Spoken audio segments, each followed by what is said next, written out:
So I brought this up, as we're getting closer to the season. I was thinking about this, and I was going through Brett Ciancia's Pick Six preview, which is a must for all fans. You hear Brett every Friday during the football season. You know his expert analysis, and he's accurate and he's fair.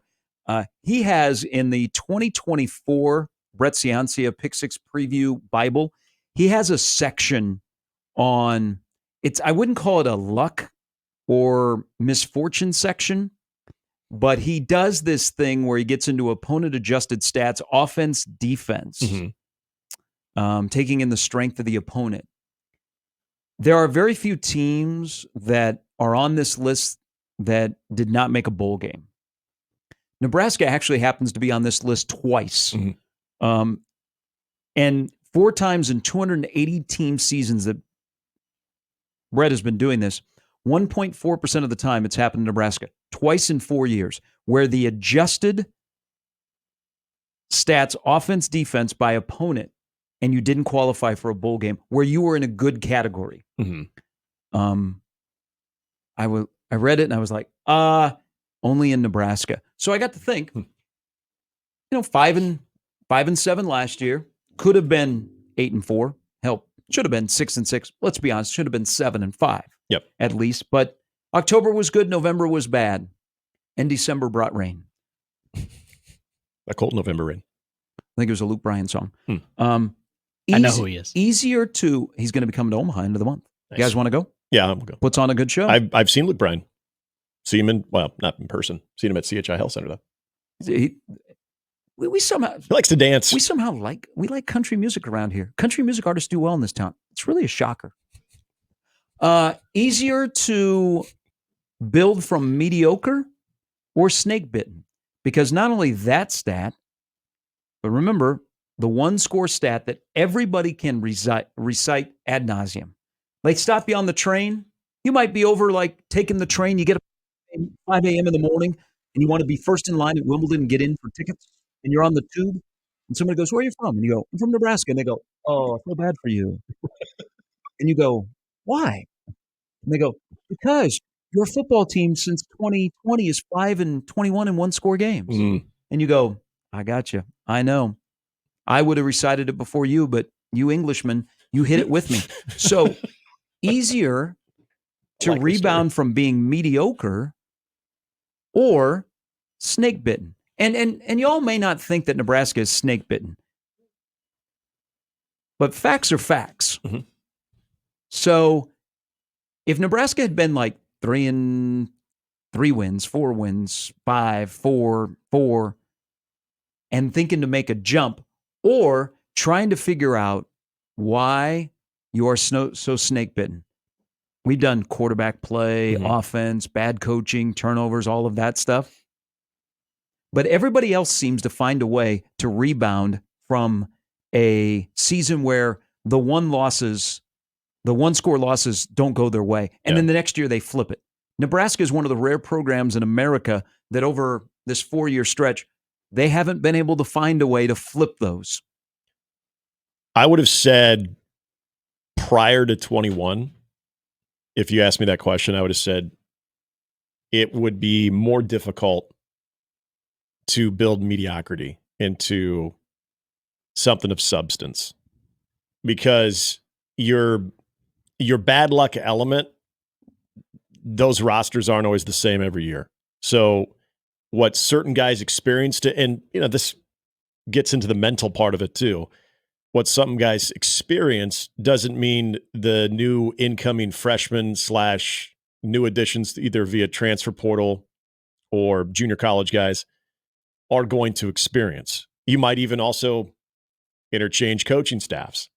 So that vibe shouldn't always be present, to where if you're in the fourth quarter in a nut-cutting type game, that you're going to have maybe different personnel maybe in at least a 2-year span. Fast forward to today now, I think mediocrity without the looming snake bit feel to your program, I think mediocrity is easier to build off of than being able to overcome that snake bitten feel. And I'll use this as an example. Now, in 21, there was the 3-9 season, and you look at those games going all the way back to the Michigan State game. I mean, you could even chalk up the Oklahoma loss, where Nebraska, I think, did more than what we expected on the road in that game, and it got your attention. But then you follow up with Michigan State, where you did, especially defensively, everything that you possibly could do against a very good running back, that you essentially shut him down, and it literally comes down to punting to the wrong side of the field. And then the overtime woes continue. And then you beat up on Northwestern, and then there's the Michigan game and what happened there. And then you get into this cycle of a one-score game to Minnesota, a one-score game to Purdue, played Ohio State respectable in Lincoln, and then another one-score game to Wisconsin and Iowa. The point being, if you then fast forward to Matt Rule's staff and what Matt Rule spoke on that topic a year ago, and I understood this, but he was very dismissive of the we're bad luck or we're snake bitten, because what would he always say? I wasn't a part of that. And so I don't know that. It's hard for me to, which I totally get. But there was a moment last year where his tone changed, and I can't pinpoint it, when he started actually acknowledging, and this was a little bit more in the offseason when he acknowledged it, or postseason, of we need to get over that. And we as a program, not we as a staff or these kids that were a part of that before. And so the fact that he's acknowledging that, I think it's a big part of it. So I would have thought, okay, since you're bringing in new players every other year and guys are going to take on different roles every other year, it'd be easier to overcome the snake-bitten part of it. But we've seen this linger now where it is. I mean, you bring up Brett Ciancia, and I know Bill Conley's talked about it. It's a metrics enigma with what's going on with Nebraska. So until you do overcome that, I think it's much easier to build from mediocrity than to get over the snake-bitten part of it. I truly do. And I would have thought that 5 years ago. Man, you'd love for all of this stuff to go away. And another part and we'll have Brett on as we get closer to the season to discuss more of this. There are so many cases of people it's a 1-year deal where they turn it around. Because we always say, well, one score losses or wins, they always regress to the mean. Mm-hmm. So 1 year you win 8 one-score games.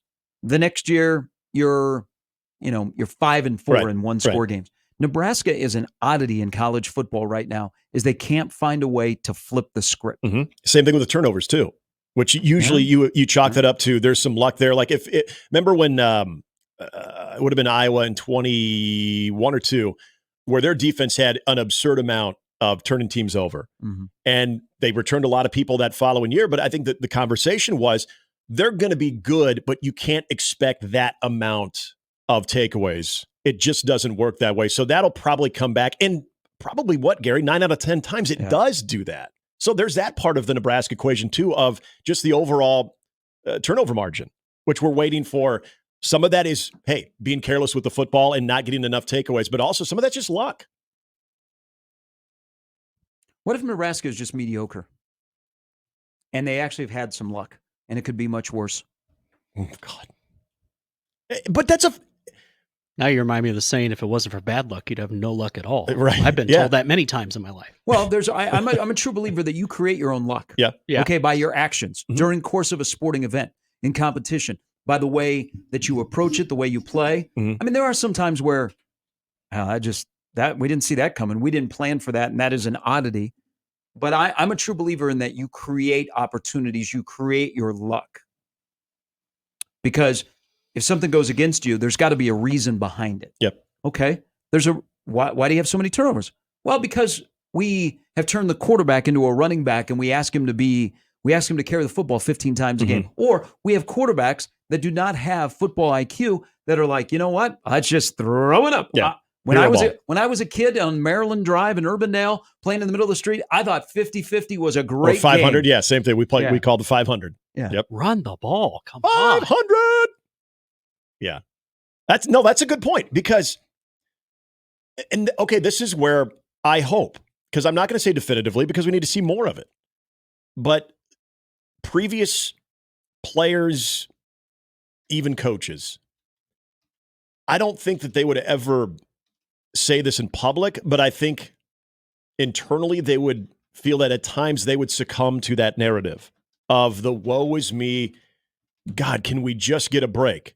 Which that's natural. I understand it when it seems like, especially 21 is a great example of that, of, oh my gosh, I'll never forget when Adrian fumbles in what potentially could have been the winning drive, the look on Scott's face of, I've got nothing.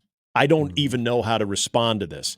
Where I think there's a moment of you're succumbing to that narrative of being snake bit, as opposed to your point, Gary, of doing something about it, where you're looking at every little mistake, every little element of why you're coming up short in those games, and you're doing everything in your God-given power, and every player's doing everything in their God-given power to change that narrative, to change that luck. It's one thing to just accept it and say, I mean, what more can we do? It's another thing to be like, there's more that we can do, and we are going to get to the root of this. I feel you have seen a coaching staff, and I almost think in a way it was a little cathartic for Matt Rule and this coaching staff to accept this is the narrative. We got to work even more hard than we already are to change that narrative. To dismiss it, I get it. Like I said, I totally understood that because you don't want that on your tab. And I'm not saying all this is on his tab, but some of the areas where they fell short last year, and some of it was because of injuries. Some of it was because they were forced to do certain things at the quarterback position that I think Marcus Satterfield and Matt Rule ideally would not like to do. But they also acknowledge this is part of what this program is until it isn't. And it's up to us to make sure that it is.